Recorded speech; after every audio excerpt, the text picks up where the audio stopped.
ಬಹುಭಾಷಾ ನಟ ಸೋನು ಸೂದ್ ಮತ್ತು ಕಚೇರಿಯ ಮೇಲೆ ಆದಾಯ ತೆರಿಗೆ ಇಲಾಖೆಯ ದಾಳಿಯ ನಂತರ ನಟ ಸೋನು ಸೂದ್ ಮೌನವನ್ನು ಮುರಿದಿದ್ದಾರೆ.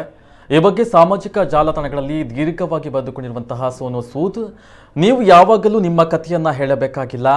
ಸಮಯ ಬರುತ್ತದೆ, ನಾನು ನನ್ನ ಸಂಪೂರ್ಣ ಶಕ್ತಿ ಹಾಗೂ ಹೃದಯದಿಂದ ಭಾರತದ ಜನರ ಸೇವೆ ಮಾಡುವ ಪ್ರತಿಜ್ಞೆಯನ್ನ ಮಾಡಿದ್ದೇನೆ. ನನ್ನ ಪ್ರತಿಷ್ಠಾನದಲ್ಲಿ ಪ್ರತಿಯೊಂದು ರೂಪಾಯಿಯೂ ಅಮೂಲ್ಯವಾದ ಜೀವವನ್ನು ಉಳಿಸಲು ಮತ್ತು ಅಗತ್ಯವಿರುವವರನ್ನ ತಲುಪಲು ಕಾಯ್ತಾ ಇದೆ ಎಂದು ಹೇಳಿದ್ದಾರೆ. ಐಟಿ ಅಧಿಕಾರಿಗಳು ನಟ ಸೋನು ಸೂದ್ ಮನೆ ಮತ್ತು ಕಚೇರಿಗಳ ಮೇಲೆ ದಾಳಿಯನ್ನ ಮಾಡಿದ್ದು, ಇದನ್ನ ಸರ್ವೆ ಎಂದು ಹೇಳಿಕೊಂಡಿದ್ದು ಸೋನು ಸೂದ್ 20 ಕೋಟಿಗೂ ಅಧಿಕ ತೆರಿಗೆಯನ್ನ ವಂಚಿಸಿದ್ದಾರೆ ಎಂಬ ಆರೋಪವನ್ನು ಮಾಡಿದ್ದಾರೆ.